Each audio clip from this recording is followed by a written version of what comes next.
I am the mighty state. நானே அரசு, நானே எல்லாம் என்று யமதர்பார் நடத்திய லூயினுடைய சாம்ராஜ்யத்தை தகர்த்து பாஸ்டில் சிறைச்சாலையை உடைத்து நொறுக்கி அன்றைக்கு பாரிஸ் பட்டணத்தில் ஒரு புரட்சி அரங்கேறியதற்கு காரணம் களமாடிய வீரர்கள் மட்டுமல்ல, அந்த களமாடிய வீரர்களுக்குள் அந்த கருத்தை நிலைநிறுத்துவதற்கு ரூசோ எழுதிய சோசியல் கான்டாக்ட், சமுதாய ஒப்பந்தம்,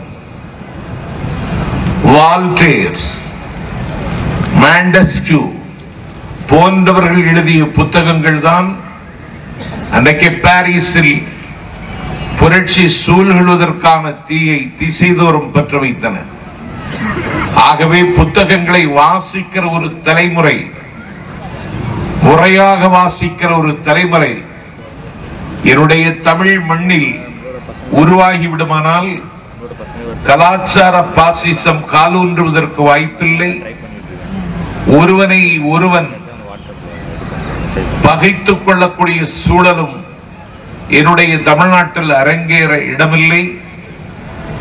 மனித மனத்துக்குள்ளே மகரந்த சேர்க்கை செய்கின்ற மகத்தான புத்தகங்களை ஒரு வாசிக்கிற தலைமுறையை உருவாக்குவதற்கு 45 ஆண்டு காலம் ஒரு புத்தக கண்காட்சி என்கிற வகையில் ஒரு மிகப்பெரிய வேள்வியை நடத்தி பப்பாசி தலைநகர் சென்னையில் இந்த புத்தக கண்காட்சியை நடத்தியதற்கு பிறகுதான் தமிழ்நாட்டினுடைய எல்லா திசைகளிலும், சின்னஞ்சிறிய ஊர்களில் கூட, திருவண்ணாமலைக்கு அருகில் இருக்கிற செங்கத்தில், விழுப்புரத்திற்கு அருகிலே இருக்கிற திருக்கோவலூரில், செஞ்சியில், செந்தமிழ்நாட்டின் பல திசைகளில் ஒரு பேரூராட்சி டவுன் பஞ்சாயத்து என்ற தகுதி பெற்ற ஊர்களில் எல்லாம் புத்தக திருவிழா தொடர்ந்து நடைபெறுவதற்கான ஒரு ஊக்கத்தையும் உள்வலியையும் அவர்களுக்கு வழங்கியதே பப்பாசி தான். ஆகவே பப்பாசியை நான் வணங்கி மகிழ்கின்றேன். இன்றைக்கு எனக்கு தந்திருக்கிற தலைப்பு தமிழ் மெய்ப்பொருளியல். நான் தொடர்ந்து பயணித்துக் கொண்டிருந்த சூழலில் இப்படி ஒரு தலைப்பு எனக்கு தரப்பட்டிருக்கிறது என்ற செய்தி வந்ததற்கு பிறகு நானே கற்றறிந்த பேராசிரியரிடத்திலே கேட்டேன், இப்படி ஏதாவது இயல் இருக்கிறதா என்று. நீ ஒன்று அச்சப்பட வேண்டாம், அப்படி ஒன்று இல்லை என்று அவர்கள் எனக்கு ஆறுதல் சொன்னார்கள். தமிழ் மெய்ப்பொருள் இயல் என்று அப்படி ஒரு இயல் தமிழில் இருக்கிறதா என்று கேட்டால் இல்லை.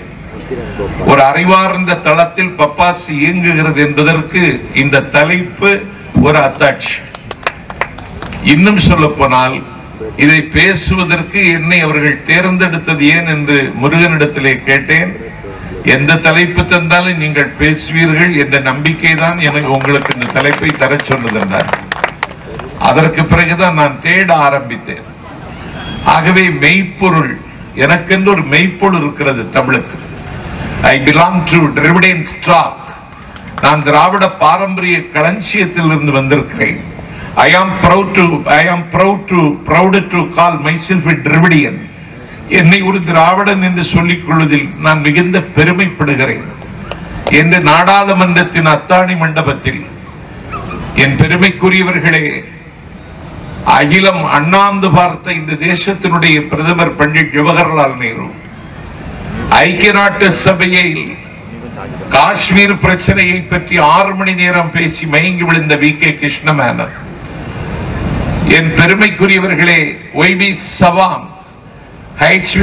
காமத் போன்ற இந்திய அரசியலில் துருவ நட்சத்திரங்களாக எட்டி பிடிக்க முடியாத உயரத்தில் இருந்த பெருமக்களுக்கு மத்தியில் ஒரு குள்ள உருவம், அழுக்கப்படிந்த சட்டை, கீழே இருக்கிற பட்டன் மேலே, மேலே இருக்கிற பட்டன் கீழே, சவரம் செய்யப்படாத முகம், சீவப்படாத தலை, வெற்றிலை காவி படிந்திருக்கிற பற்கள், இந்த கோற்றத்தோடு நாடாளுமன்றத்தினுடைய அத்தாணி மண்டபத்தில், நாடாளுமன்றத்தின் கூட்டத்தில் கன்னி பேச்சில் அன்றைக்கு அவரை பேச அழைத்த பொழுது இவ்வளவு பெரிய பிரம்மாண்டமான மனிதர்கள் அமர்ந்திருந்த அரங்கில் அவர்களை பார்த்து அண்ணா தெளிவாக சொன்னார், I belong to Dravidian stock.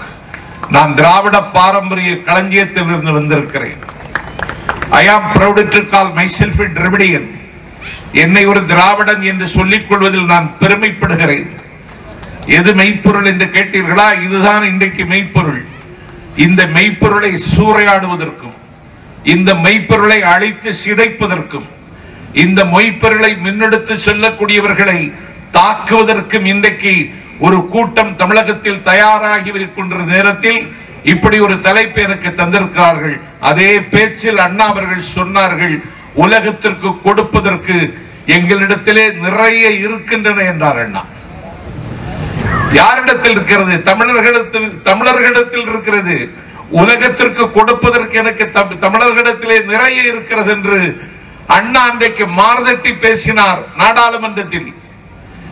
எதிரிலே உட்கார்ந்திருந்த நேருவுக்கு வியர்த்து விட்டது. நேரு வியந்து போனார். 39 ஆண்டு காலம் பாராளுமன்றத்தினுடைய படிக்கட்டில் அன்னை இந்திராவிற்கு பெயர் பிறகு இந்தியாவின் பிரதமராக இவர் ஆகக்கூடும் என்று ஆர்வம் கணிக்கப்பட்ட மகத்தான தலைவர் பாபு ஜெகஜீவன் ராம் அண்ணா பேசி முடித்ததற்கு பிறகு நாடாளுமன்றத்தில் எழுந்து நின்று சொன்னார், நானும் திராவிடன் தான் என்று. I am a Dravidian from Bihar. நான் பீகாரில் உள்ள திராவிடன் என்று பாபு ஜெகஜீவன் ராமை பேச வைத்தது இந்த பேச்சு.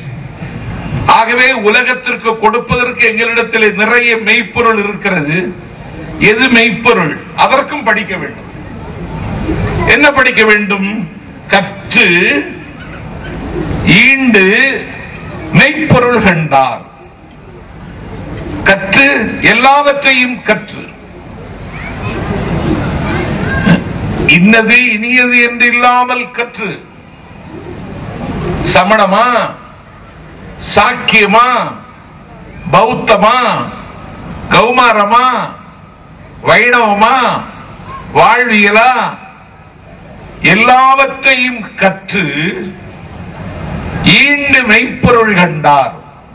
எல்லாவற்றையும் கற்று கொண்டதற்கு பிறகு மெய்ப்பொருள் கண்டவர்கள் தலைப்படுவார் மற்றாண்டு வாரா நெறி என்று வள்ளுவன் சொல்லுகிறான். வள்ளுவன் மெய்ப்பொருள் என்று சொல்லுவது கற்பதன் மூலம்தான் மெய்ப்பொருள் உன் கைக்கு வரும் என்று சொல்லுகிறான். மனித குலத்தினுடைய நோக்கமே இனி ஒரு பிறவை வேண்டாம் என்பதுதான். ஆகவே நீ இனிமேல் பிறக்காமல் இருக்க வேண்டுமானால் கற்க வேண்டியதையெல்லாம் கற்று அதனுடைய மெய்ப்பொருளை நீ தெரிந்து கொண்டால், தெளிந்து கொண்டால், இந்த பூவுலகில் நீ இனிமேல் பிறக்க வேண்டிய அவசியம் இருக்காது, அந்த ஆபத்து உன்னை நெருங்காது என்று வான்புகள் வள்ளுவன் சொல்லுகிறான். ஆகவே உலகத்திற்கு கொடுப்பதற்கு எனக்கு நிறைய இருக்கிறது என்று சொன்ன வான்புகள் வள்ளுவன் அடுத்து சொல்லுகிறான், பொருள் அல்லவற்றை பொருள் என்று உணரா மரளாம் மானா பிறப்புங்கிறான். பொருள் இல்லாதவற்றை பொருள் என்று கருதுகின்ற உலகம். இன்றைக்கு மால்கள் நிறைய வந்துவிட்டன. Mall culture, fast food culture, அதை தாண்டி அந்தி மாலையானால் எங்காவது போக வேண்டும் என்று குடும்பத்தோடு இன்றைக்கு பயணம் செய்வது என்பது நமக்கு இன்றைக்கு வழக்கமாகிவிட்டது. உடன்பாடு இல்லாவிட்டாலும் கணவன் அதற்கு உடன்பட்டாக வேண்டும். ஆகவே இன்றைக்கு இப்படி ஒரு கலாச்சாரம் நம்முடைய கழுத்தை அழுத்துகிற வேளையில் அவன் என்ன சொல்லுகிறான்? பொருள் அல்லாதவற்றையெல்லாம் பொருள் என்று உணர்கிறது. இந்த அலைபேசி இருக்கிறதே, இது பொருளா? இது அவசியம் தானா? இன்றைக்கு பொருட்களை பதப்படுத்தி பாதுகாத்து தருகின்ற ஃப்ரிட்ஜ் பொருள் தானா? இப்படி பொருள் இல்லாதவற்றையெல்லாம் பொருள் என கருதுகிற நிலைமைக்கு நாம் ஆளாகி இருக்கிறோம். இப்படி ஒரு நிலைமை வரும் என்று மண் செழிக்க மழை பொழிவது போல மனித மனம் செழிக்க பாடிய வள்ளுவன் உணர்ந்ததனால் தான் பொருள் இல்லாதவற்றையெல்லாம் பொருள் என கொள்ளுகிற ஒரு மயக்கம் நமக்கு இருக்கிறது. இந்த மயக்கத்தில் இருந்து விடுபட்டால் உனக்கு இனிமேல் பிறப்பு இருக்காது. ஆகவே ஃப்ரிட்ஜ் வாங்குகிறவர்களுக்கும் ஏசி வாங்குகிறவர்களுக்கும் அலைபேசி வாங்குகிறவர்களுக்கும் தொடர்ந்து பிறப்பு இருக்கும் என்று வள்ளுவன் சொல்லுகிறான். அவன் பிறப்பு தப்பிக்கவே முடியாது. பிறக்காமல் இருக்க வேண்டும், பிறந்தால் உன்னை மறக்காமல் இருக்க வேண்டும் என்று சொன்னால் காரைக்கால் அம்மையார். ஆகவே பிறவி பெருங்கடலில் நீந்துவதற்கு இறைவனுடைய தாளை பற்றிக் கொள்வதற்கு அன்றைக்கு வழி சொன்ன வள்ளுவன் உனக்கு பிறப்பு வராமல் இருக்குமானால் இதையெல்லாம் கை கொள்ள வேண்டும் என்று சொன்னதோடு அந்த மெய்யுணர்தல் என்கிற அதிகாரத்தில் வான்புகள் வள்ளுவன் சொல்லுகிறான், காமம், வெகுளி, மயக்கம் இவை மூன்றின் நாமம் கெட கெடும். இதுதான் நோய். டாக்டர் சொல்லுகிற ஆன்காலஜி புற்றுநோய் அல்ல, கார்டியாலஜிஸ்ட் டாக்டர் சொல்லக்கூடிய நெஞ்சக நோய் அல்ல, தோல் சிகிச்சை நிபுணர் சொல்லுகிற தோல் நோய் அல்ல. எல்லாவற்றிலும் பெரிய கொடிய நோய் கெட வேண்டும். கெட வேண்டுமானால் காமம் கெட வேண்டும். கெட வேண்டுமானால் வெகுளி கோபம் கெட வேண்டும். கெட வேண்டுமானால் மயக்கம் கெட வேண்டும். காமம், வெகுளி, மயக்கம் இந்த மூன்றின் நாமம் கெட கெடும் நோய் என்று வான்புகள் வள்ளுவன் சொல்லுகிறான். இன்னைக்கு நம்முடைய பிரச்சனையே இதுதான். இந்த பிரச்சனைக்கு மத்தியிலே தான் நாம் வாழ்ந்து கொண்டிருக்கிறோம். ஒரு நெறி சார்ந்து இயங்க வேண்டும் என்று நினைப்பவன் கூட சரிக்கு விழுந்து விடுகிறான். நான் என்னுடைய அலைபேசியில் வாட்ஸ்அப் காலை நான் எடுப்பதில்லை. ஆனால் வாட்ஸ்அப் கால் தான் பாதுகாப்பானது என்று சொல்லுகிறார்கள். நான் அதிகம் உபயோகிப்பதில்லை தொலைபேசி. எனக்கு வருகிற அலைபேசியை நான் வாங்கிக் கொள்கிறேன், பதில் சொல்லுகிறேன். என்னுடைய பயன்பாடு அவ்வளவுதான். ஆனால் வாட்ஸ்அப் காலை நான் எடுப்பதில்லை. அப்படி எடுத்தால் அதிலே எனக்கு இதுவரை அறிமுகம் இல்லாத கூச்சப்படுகிறவர்கள், அருவருக்கு தகுந்த நடவடிக்கைகளையே வாழ்க்கையாக கொண்டவர்கள், என் அருகில் வருவதற்கு கூட தகுதி இல்லாதவர்கள் எல்லாம் பல்லிழித்துக் கொண்டு பேச ஆரம்பித்து விடுகிறார்கள். அதனால வாட்ஸ்அப் கால் வருகிற பொழுது அச்சமாக இருக்கிறது. ஆகவே நாஞ்சில் சம்பத்து நன்றாக இருக்க வேண்டும் என்று கருதினாலும் வாட்ஸ்அப் கால் என்னை நன்றாக இருக்க விடாது போல் தெரிகிறது என்று அதை நான் எடுப்பதற்கு தவிர்த்து விடுகிறேன். எனக்கு உலகத்திற்கு கொடுப்பதற்கு நிறைய இருக்கிறது. உனக்கு இந்த காமம் கெட வேண்டுமானால், வெகுளி கெட வேண்டுமானால், மயக்கம் கெட வேண்டுமானால் நீ ஒரு மெய்ப்பொருளை பற்றி ஆக வேண்டும். அந்த மெய்ப்பொருள் என்ன? அன்றைக்கு புவியரசனாகவும் இருந்தான், கவியரசனாகவும் இருந்தான். அவனுடைய பேர் கடலுள் மாய்ந்த பெரும்பெழுதி. அந்த கடலுள் மாய்ந்த பெரும்பெழுதிக்கு மாமன்னன், சோழ நாட்டு மன்னன், அவனுக்கு ஒரு நாள் இரவில் தூக்கம் வரவில்லை. பால் குடிக்கிறான், கசக்கிறது.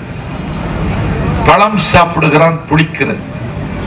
அவனுக்கு பஞ்சனை முள்ளாக குத்துகிறது. அவன் ஏதோ நெருப்பில் குடியிருப்பது போல நினைத்து அலமருகிறான். அவன் தன்னுடைய அமைச்சரிடத்திலே கேட்கிறான், உலகம் இருக்கிறதா என்று. அமைச்சர் சொல்லுகிறார், அதிகாரத்தில் இருக்கிற உனக்கு இப்படி ஒரு ஐயம் வரலாமா? நீதானே குற்றவனாக இருக்கிறாய், நீதானே கோல் தாங்கி குடிதழுவி ஆட்சி செய்கிறாய், ஆட்சியில் இருக்கக்கூடிய ஒரு மன்னனே உலகம் இருக்கிறதான்னு கேட்கலாமா அப்படின்னு அமைச்சர் கேட்கிறார். இல்லை, எனக்கு இந்த சந்தேகம் தீரவில்லை, இந்த ஐயத்தை போக்குவதற்கு எனக்கு உபாயம் சொல்லுங்கள், வழி சொல்லுங்கள் என்று அமைச்சரிடத்திலே கேட்கிறான். அமைச்சர்கள் விடைபெற்று விடுகிறார்கள். ஒரு சூரியோதயத்தில் எழுந்த கடலுள் மாய்ந்த பெரும்பழுதி என்று சொல்லக்கூடிய சோழ நாட்டு சக்கரவர்த்தி சொன்னான், உலகம் இருக்கிறது என்றான். உலகம் இருக்கிறதா என்று ஒரு நாள் கேள்வி கேட்டவன், இன்னொரு நாள் உலகம் இருக்கிறது என்று நான் முடிவுக்கு வந்து விட்டேன். எதை வைத்தென்றால், உண்டாலம்மை உலகம், இந்த உலகம் இருக்கிறது. எதனால் என்றால், வானவர்களுக்கு மட்டுமே வாய்க்கின்ற இந்திரர்தம் அமிழ்தம் அமுதம் தனக்கு கிடைத்த பொழுதும் அதை தான் அருந்தாமல், அது அந்த அமிர்தம் சாப்பிட்டால் 100 ஆண்டு காலத்தையும் கடந்து வாழ முடியும் என்கிற சூட்சுமம் பொருந்தியது அந்த அமுதமாக இருந்தும், அதை தான் சாப்பிட்டால் 100 ஆண்டு காலத்தை தாண்டி வாழ முடியும், 100 ஆண்டு கால வாழ்க்கையினுடைய எல்லா பக்கங்களும் தித்திப்பாக இருக்கும், முதுமை நோய் எதுவும் அண்டாத ஒரு வாழ்க்கை எனக்கு வசமாகும். அப்படிப்பட்ட ஒரு அமிர்தம் தன்னுடைய கையில் கிடைத்ததற்கு பிறகும் தான் மட்டும் சாப்பிடாமல் இன்னொருவனுக்கும் கொடுத்து சாப்பிடுகிற ஒரு தமிழனை நான் கண்டேன். ஆகவே உலகம் இருக்கிறது என்ற முடிவுக்கு வந்தேன் என்று அந்த மன்னன் கடலுள் மாய்ந்த இளம்பெருவழுதி அன்றைக்கு முடிவு கட்டுகிறான். தனக்கென முயலா மெந்தோள் பிறர்க்கென முயலுதன் உண்மையாமே. தனக்கென்று முயற்சிக்காமல் அடுத்தவர்களாக முயற்சிக்கக்கூடிய ஒரு மானிட சமூகத்தை நான் பார்க்கிறேன். அயர்விடாதவர்களை பார்க்கிறேன், அச்சப்படாதவர்களை பார்க்கிறேன். ஆகவே அவர்களை பார்த்ததற்கு பிறகு இந்த உலகம் உண்டு என்ற முடிவுக்கு நான் வருகிறேன் என்று என்னுடைய மெய்ப்பொருளை அன்றைக்கு கண்டு சொன்னான். கவியரசனாகவும் புவியரசனாகவும் இருந்த கடலுள் மாய்ந்த வழுதி என்கிற மாமன்னன். இன்றைக்கு அது தகடூர், இன்றைக்கு அது தர்மபுரி, அன்றைக்கு அது தகடூர்.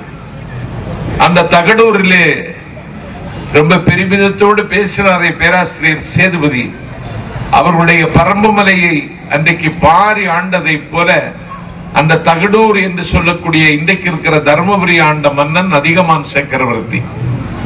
அவன் அன்னை தமிழ் மீது ஆறாத காதல் கொண்டவன். அவன் ஒரு நாள் அமைச்சரிடத்திலே சொன்னான், பசித்த தமிழர்களுக்கெல்லாம் தமிழை கொண்டு கொண்டு சேவித்துக் கொண்டிருக்கிறாள் அமுத தமிழ் வளர்க்கும் அவ்வை பெருமாட்டி.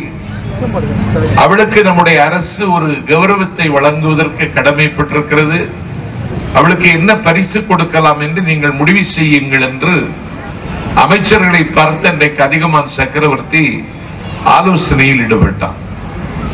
ஒரு அமைச்சர் சொன்னான், தமிழ்நாடு பாடநூல் கழக தலைவராக்கி விடலாம் என்று சொன்னான். ஒரு அமைச்சர் சொன்னான், மத்திய டெல்லி ஒன்றிய அரசின் டெல்லி பிரதிநிதி ஆக்கி விடலாம், மகளிர் ஆணையத்தின் தலைவராக்கி விடலாம். இப்படியெல்லாம் பல அலங்காரமான பதவிகளை மன்னனிடத்திலே சொன்ன பொழுது கூட மன்னன் மயங்கவில்லை. மன்னன் சொன்னான், நாம் அவளுக்கு கொடுக்கிற பரிசு அவள் நிறைய நூல்களை தமிழுக்கு தர வேண்டும். அவள் 100,000 செய்ய வேண்டுமானால் அவள் 100,000 ஆண்டுகள் வாழ வேண்டும். அப்படி ஒரு பரிசை நாம் அவளுக்கு கொடுக்க வேண்டும். அந்த பரிசு என்ன சொல்லுங்கள் என்று சொன்னதற்கு பிறகு அமைச்சர்களால் அந்த பரிசை, அந்த மெய்ப்பொருளை கண்டுபிடிக்க முடியவில்லை. மன்னன் சொன்னான், நம்முடைய மலையில், தகடூர் மலையின் உச்சியில் அந்த பரிசு இருக்கிறது. அது சாவா வரம் தரக்கூடிய நெல்லிக்கனி. அதை கொண்டு வந்து அவ்வைக்கு கொடுத்தால் அந்த நெல்லிக்கனியை சாப்பிட்டு விட்டு அவள் நீண்ட நாள் வாழ்வாள். அதை கொடுக்கலாம் என்று சொன்ன பொழுது அன்றைக்கும் டெண்டர் விட்டார்கள், யாரும் எடுக்கவில்லை. அதனாலே மன்னவனே முடிவெடுத்தான், நானே போகிறேன் என்று அந்த கொத்தி தின்னுகிற குளிர்காலத்தில் மலையின் உச்சிக்கு சென்று பல நாட்கள் வனவிலங்குகளினுடைய சீற்றத்திற்கும் வனவிலங்குகளினுடைய கோபத்திற்கும் தப்பி எப்படியோ தன்னை தற்காத்துக் கொண்டு ஒரு நாள் அந்த நெல்லி மரத்தை கண்டு அதிலே கனிந்து நின்று அந்த நெல்லிக்கனியை கொண்டு வந்து அரண்மனைக்கு அவ்வை அழைத்து இந்த கனியை அவன் பரிசாக கொடுத்தான். அப்போதுதான் அவ்வை சொன்னாள், அந்த பரிசை கொடுத்த பொழுது அதிகமான் சொன்னான், நீ 100,000 செய்வதற்கு 100,000 ஆண்டுகள் வாழ வேண்டும் என்கிற நோக்கத்தோடு உனக்கு இந்த பரிசை நாங்கள் தருகிறோம். அப்பொழுது அவள் சொன்னாள், இதை நீ சாப்பிட்டாலும் 100 ஆண்டு காலம் வாழ முடியும். எது மெய்ப்பொருள்? சாதல் தன்னகத்தடக்கி மரணத்தை தனதாக்கி கொண்டு நான் வாழ்தல் வேண்டி மரணத்தை உனக்கு உரிமையாக்கி கொண்டு சாதல் தன்னகத்தடக்கி வாழ்தல் வேண்டி நீ எனக்கு இதை தந்தாய். அதனால் நஞ்சுண்டும் சாகாத சிவபெருமானை போல நீ வாழ்க என்று அதிகமானுடைய கொடையை வியந்தும் விதந்தும் அன்றைக்கு ஒரு பாட்டை பதிவு செய்கின்றாள் சங்க இலக்கியத்தில் அவ்வை. வலம்படு வாய்வாள் ஏந்தி ஒன்னார் களம்பட கடந்த கடல் துடி தடக்கை நீல மணிமிடற்று மன்னுக ஒருவன் போல மன்னுக பெருமனியே என்று பாடுகிறாள். அந்த அதிகமான் கொடுத்த அந்த நெல்லிக்கனியை விட இந்த பாட்டுக்கு 1000 வலிமை அதிகம் என்பது சங்க இலக்கியம் படித்தவர்களுக்கு தெரியும். ஆகவே மெய்ப்பொருள் என்பது தனக்காக வாழ்வதல்ல, மண்ணுயிர்களுக்காக வாழ்வதுதான். இதைத்தான் தமிழகம் தமிழர்கள் உலகுக்கு கொடுப்பதற்கு நிறைய இருக்கிறது என்று அறிஞர் பெருந்தகை அண்ணா அன்றைக்கு சொன்னார்கள். அப்படித்தான் வரலாற்றின் பக்கத்தில் எல்லோரும் வாழ்ந்து வரலாறு படைத்திருக்கிறார்கள். ஆகவே உலகத்திற்கு கொடுப்பதற்கு எங்களிடத்தில் நிறைய இருக்கிறது.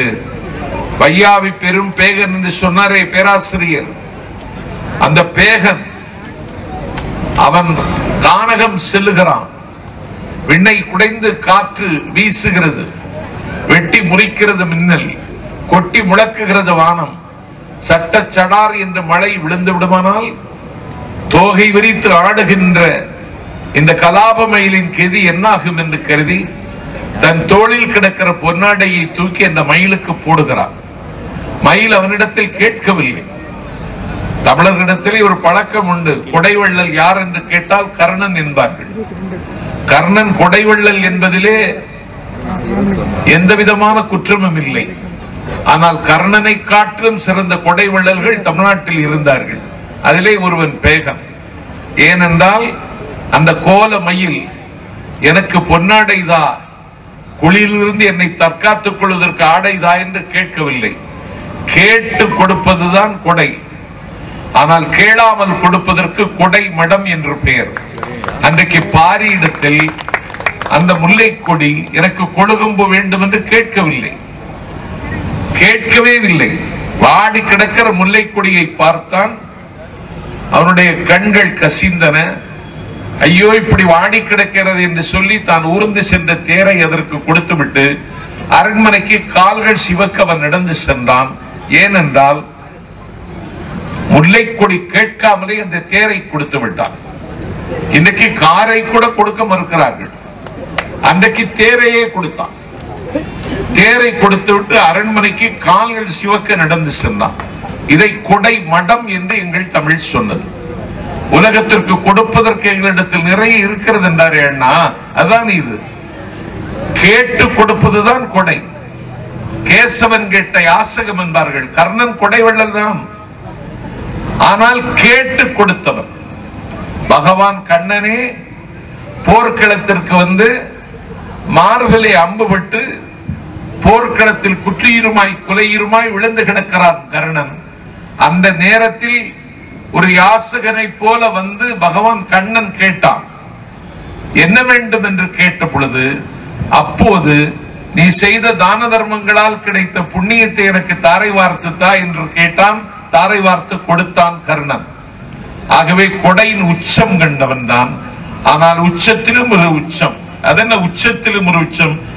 விஐபி விவிஐபி என்கிறார்களே, அது மாதிரி உச்சத்திலும் ஒரு உச்சம் கண்டவன் எங்கள் சங்ககால மன்னர்கள். ஆகவே அன்றைக்கு கேட்டு கொடுக்கிற கொடையை விட கேட்காமல் கொடுத்தான். இப்படி கேட்காமல் இந்த மண்ணுக்கும் இந்த சபிக்கப்பட்ட சமூகத்திற்கும் ஏதாவது செய்ய வேண்டும் என்று சொல்லுகிறவர்கள் தான் மெய்ப்பொருள் கண்டவர்கள். அந்த மெய்ப்பொருளைத்தான் உலகம் தன்னுடைய கைப்பொருளாக பற்றிக் கொள்ளாவிட்டால் இந்த உலகம் சுடுகாடாகிவிடும் என்பதை எச்சரிக்கை கடமைப்பட்டிருக்கிறேன். ஏனென்றால் அப்படிப்பட்ட மனநிலை இன்றைக்கு அருகி வருகிறது. அறத்தின் கொடி அரைக்கம்பத்தில் பிறக்கிறது. இந்த நாட்டில் மிருக நியாயம் கூட இல்லாத நிலேச்சத்தனத்தை நியாயப்படுத்துகிறவர்களின் தொகை பெருகி வருகிறது. ஒரு அறம் சார்ந்த வாழ்க்கை வாழுகிறவன் 1000 அவமதிப்புகளை இன்றைக்கு சந்திக்க வேண்டியது இருக்கிறது. அன்றைக்கும் அப்படித்தான் இருந்தது. ஆனால் அதையும் தாண்டி அன்றைக்கு அவர்கள் அந்த கடமையை ஆற்றினார்கள். ஒரு இயேசு இதயம் உள்ளவர்கள் பாக்கியவான்கள் என்று சொன்னவர். அவர் என்ன செய்கிறார்? சேவை செய்யக்கூடியவர்களினுடைய தன்னுடைய தொண்டர்களுடைய காலை அவர் கழுவுகிறார். கழுவியது மட்டுமல்ல, தன்னுடைய மேல் அங்கியினால் அவர்களுடைய காலை துடைத்து விடுகிறார். அவ்வளவு பெரிய சேவை அவர் செய்தார். அதனால் அவர் இன்றைக்கு பேசப்படுகிறார். ஒரு வழிபடு பொருளாக அவர் உயர்ந்து நிற்கிறார். ஒரு சகபாக்களோடு பயணம் செய்து கொண்டிருக்கிறார் பெருமானார் நபிகள். சமைப்பதற்கு விறகுகளை சேகரித்துக் கொண்டிருக்கிறார். ஒரு சகாபா கேட்டார், ஏன் நீங்கள் இப்படி விறகு சேகரிக்கிறீர்கள் என்று. இல்ல, நாம் ஒரு பயணமாக போய்கொண்டிருக்கிறோம் நண்பர்களாக. அதிலே என்னை ஒருதனை நான் தனிமைப்படுத்த விரும்பவில்லை. நான் உங்களோடு இருக்கிறேன் என்பதை உணர்த்துவதற்கு இந்த விறகு சேகரிக்கிற பணியில் ஈடுபடுகிற பொழுது நானும் உங்களில் ஒருவன் என்பதை நான் உணர்ந்து கொள்ள முடிகிறது. தன்னை மட்டுமே வெளிக்காட்டிக் கொள்ள வேண்டும் என்று கருதுகிறவரை இறைவன் விரும்புவதில்லை என்று சொன்னார் நபிகள் நாயகம்.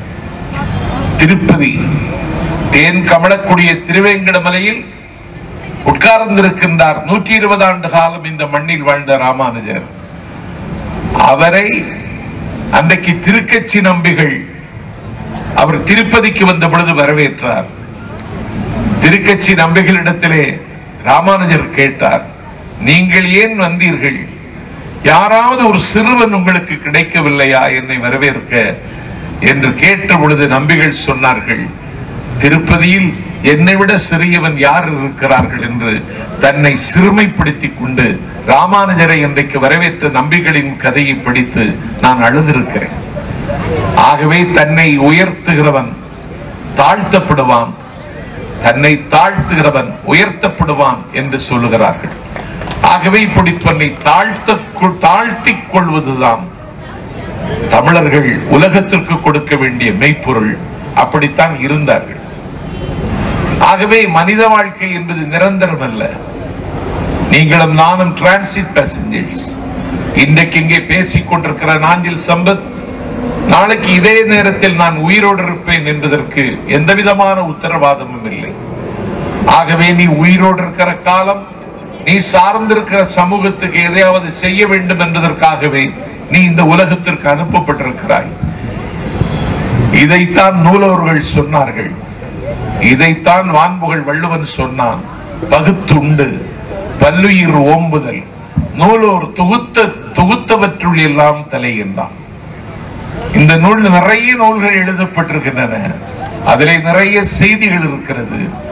அறிந்து கொள்வதற்கும் ஆய்வு செய்வதற்கும் ஆகாயத்தை நோக்கி படிப்பதற்கும் அறிவார்ந்த தளத்தில் நின்று சிந்திப்பதற்கும் கோடி செய்திகள் கொட்டி கிடக்கின்றன. ஆனால் எல்லாவற்றையும் தாண்டி 1000 நூல்கள் இருந்தாலும் எல்லா நூல்களையும் தொகுத்து பார்த்தால் பகுத்துண்டு பல்லுயிர் ஓம்புதல் நூலோர் தொகுத்தவற்றுள் எல்லாம் தலை என்று வான்புகள் வள்ளுவன் சொன்னான். இது நாங்கள் கண்ட மெய்ப்பொருள். காமத்து பால்ல சொல்றான் வள்ளுவன்.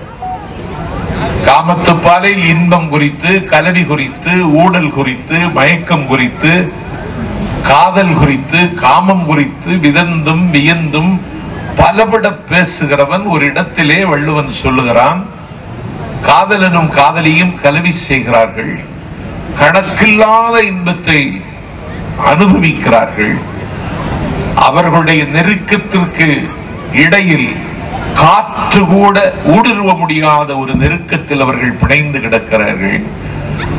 அந்த நெருக்கமும் அந்த முயக்கமும் அந்த மயக்கத்தையும் எதோடு ஒப்பிடலாம் என்று வள்ளுவரிடத்தில் கேட்கிறார்கள்.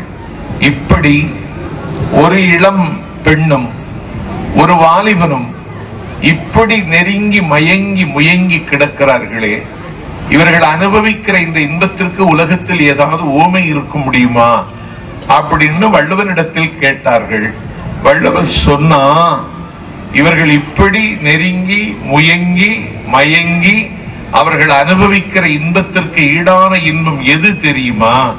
ஒருவன் தன்னுடைய உழைப்பினாலே தான் வியர்வை பாசனம் செய்து, தான் விடிய விடிய உழைத்து வினையாற்றி வியர்வை பாசனம் செய்து அதில் கிடைக்கக்கூடிய நெல், அதில் கிடைக்கக்கூடிய பொருளை வைத்து தன்னுடைய வீட்டில் சமைத்து தன்னுடைய உறவுகள் புடைசூழ உட்கார்ந்து அவன் சாப்பிடுகிற பொழுது அவன் அனுபவிக்கிறானே இன்பம், அந்த இன்பத்திற்கு நீடானது இந்த இன்பம் தம்மில் இருந்து தமது பாத்துண்டற்றால் அம்மா அறிவை முயக்கு என்று அன்புகள் வள்ளுவன் சொல்றான்.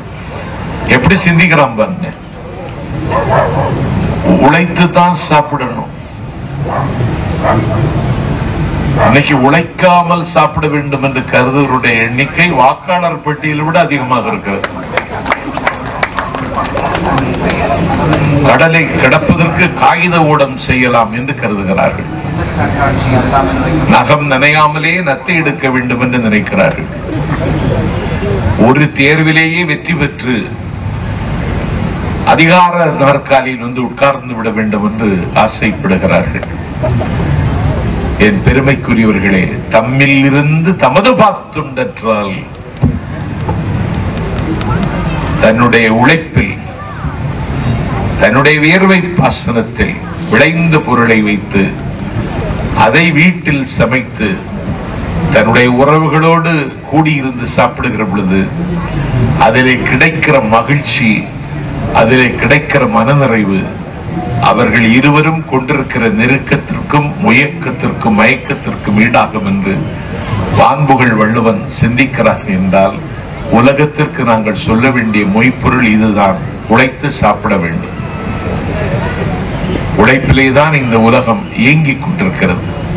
நீங்களும் நானும் பறப்பதற்காக புறாவிடமிருந்து இறக்கையும், நீங்களும் நானும் சிந்திப்பதற்காக வானத்திடமிருந்து சூரியனையும், நீங்களும் நானும் நீச்சல் கற்றுக்கொள்வதற்காக மீனிடமிருந்து நீச்சலையும், நீங்களும் நானும் பார்வை பெறுவதற்கு சூரியனிடத்திலிருந்து ஒளியையும், நீங்களும் நானும் சிந்திப்பதற்கு வானத்திலிருந்து இதயத்தையும் வாங்கி தந்த எல்லா அறிஞர்களும் உழைத்து உண்ண வேண்டும் என்றே இந்த மண்ணை ஆற்றுப்படுத்தி இருக்கிறார்கள். ஆனால் உழைக்காமல் உயரத்திற்கு வர வேண்டும் என்று சொல்லக்கூடிய ஒரு மலட்டு சமூகத்தினுடைய நாலுகால் பாய்ச்சலில் என்னுடைய நாகரிகம் நசுங்கியது மட்டுமல்ல, என்னுடைய நாட்களும் இன்றைக்கு நசுங்கிக் கொண்டிருக்கின்றன. ஆகவே இதை சொல்லுகிறார். அது எந்த துறையாக இருந்தாலும் சரி, நீ எந்த துறையை தேர்ந்தெடுத்தாலும் சரி, உன்னுடைய அரிய முயற்சியினால், உன்னுடைய தேடலினால், உன்னுடைய அர்ப்பணிப்பினால் நீ அந்த இடத்திற்கு வந்து சேர வேண்டுமே தவிர மிக குறுகிய காலத்தில் குறுக்கு வழியில் கொல்லைப்புறமாக நீ அங்கே வந்து உட்கார்ந்து விட வேண்டும் என்று கருதி விடாதே என்று தமிழ் மெய்ப்பொருள் தரணிக்கு இந்த நாட்டில் பறைசாற்றுகிறது. தமிழ் மெய்ப்பொருள் என் ஒரு இயல் ஒன்று இல்லை என்றாலும் பேராசிரியர் சேதுபதிக்கும் சேதுபதியை போல ஆய்வு செய்யக்கூடிய அறிஞர் பெருமக்களுக்கும் நாஞ்சில் சம்பத் பப்பாசி புத்தக திருவிழாவில் வைக்கிற பணிவான விண்ணப்பம், இதுவரைக்கும் இல்லாத ஒரு இயலை பப்பாசி கண்டுபிடித்திருக்கிறது. இந்த இயலை வடிவமாக்குவதற்கு நிறைய தேடலாம், நிறைய தொகுக்கலாம், நிறைய எழுதலாம். அந்த அளவிற்கு செய்திகள் இன்னைக்கு கொட்டி கிடக்கின்றன. ஆகவே ஒன்றை இழந்தால் தான் ஒன்றை பெற முடியும். எதையும் இழப்பதற்கே பல பேர் தயாரில்லை. டி நாயுடு என்று சொல்லக்கூடிய மகத்தான அறிவியல் மேதை கடல் கடந்து அவர் பயணம் செய்கிறார். பிலிப்பைன்ஸுக்கு பக்கத்தில் போகிற பொழுது படகு கவிழ்ந்து விடுகிறது. படகில் இருந்த அவரும் அவருடைய நண்பர்களும் அந்த கடலில் விழுந்து விட்டார்கள். பிலிப்பைன்ஸ் அரசுக்கு தகவல் போய் அந்த அரசு விரைந்து மீட்பதற்கு நடவடிக்கை மேற்கொண்டு கடலில் விழுந்தவர்கள், தத்தளித்தவர்கள் எல்லாரும் காப்பாற்றப்பட்டார்கள். ஆனால் டி நாயுடுவோடு அன்றைக்கு பயணம் செய்த எல்லோருடைய உடம்பிலும் காயங்கள் இருந்தன. மீன் கடித்து இரத்தம் வடிந்து கொண்டிருந்தது. ஆனால் டி நாயுடுவுக்கு மட்டும் எந்த காயமும் இல்லை, இரத்த சிதறலும் இல்லை.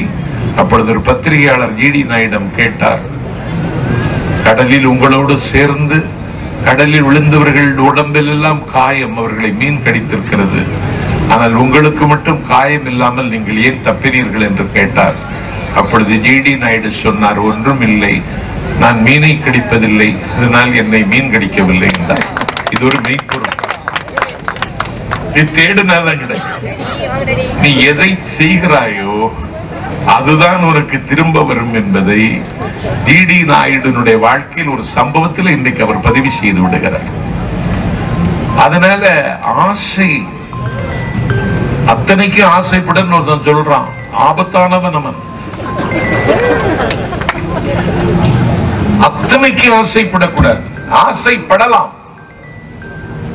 ஆனால் ஆசைக்கு ஒரு எல்லை இருக்கிறது. நாஞ்சில் சம்பத் அமெரிக்காவின் அதிபராகணும்னு ஆசைப்படலாமா? படக்கூடாது. ஆசைக்கு ஒரு வரம்பு இருக்கிறது. உன்னுடைய உயரம் உனக்கு தெரிய வேண்டும். தன் நெஞ்சு அறிவது பொய்யிருக்க, பொய்த்தபின் தானே தன் நெஞ்சை சுடுமென்றான். உன்னுடைய உயரம் என்ன? நீ எப்படித்தான் சிறகை அசைத்து அசைத்து பிறந்தாலும் இந்த சிகரம் உனக்கு சிக்குமா என்கிற தெளிவான பார்வை உனக்கு வேண்டும். அன்றைக்கு ஒரு பெரிய தனவந்தன், ஒப்பந்தக்காரன், அவனுக்கு ஒரே மகள். அவன் அவளை பொத்தி பொத்தி வளர்த்தான், பொன்பூட்டி வளர்த்தான், தேனூட்டி வளர்த்தான். அவள் பருவமங்கையாகிவிட்டாள்.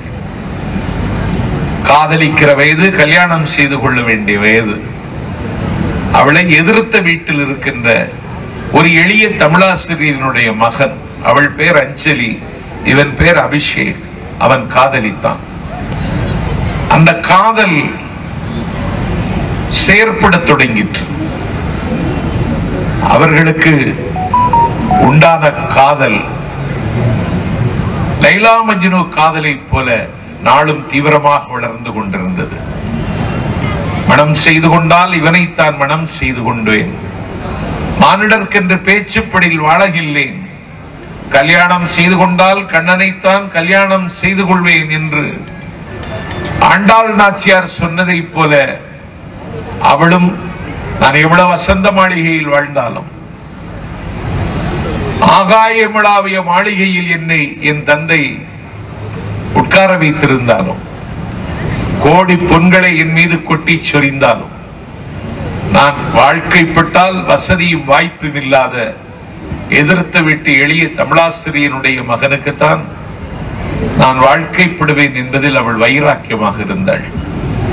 இதை அந்த தனவந்தர் உணர்ந்து கொண்டார். ஒரு நாள் அந்த பெரிய மாளிகையினுடைய வாசல் திறந்து கிடந்தது. ஒரு தெரு நாய் அந்த ஓரமாக போகிறது.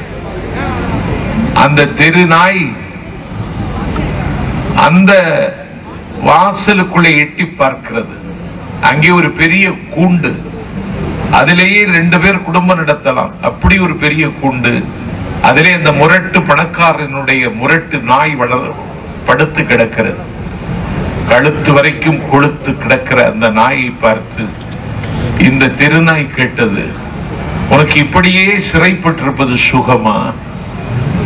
ஒரு பணக்காரன் வீட்டு தொழுவத்தில் இப்படி மாட்டிக்கொண்டு கிடக்கிறாயே, இதிலே நீ நிம்மதியாக இருக்கிறதா?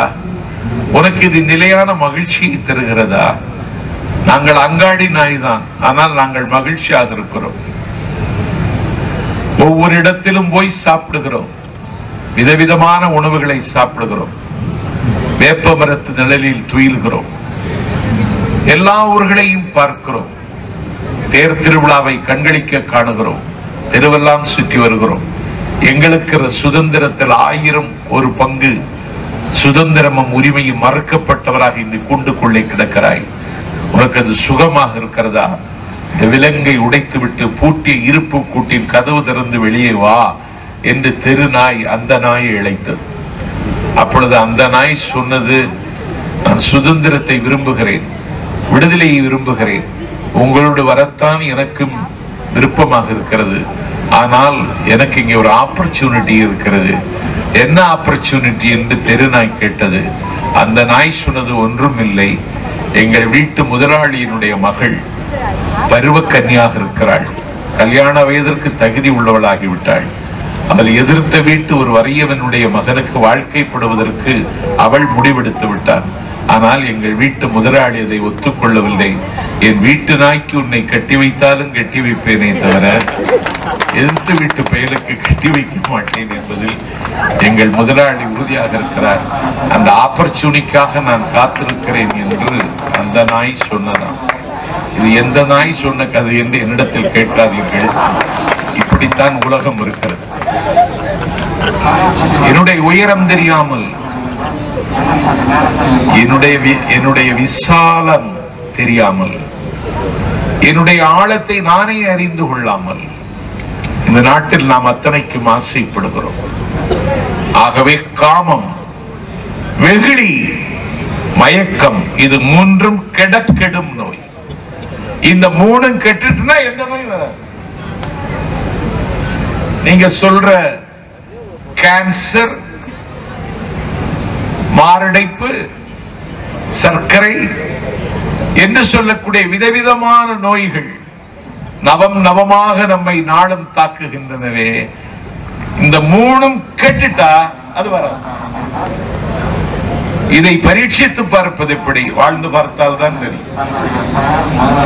இது 3ம் இல்லை.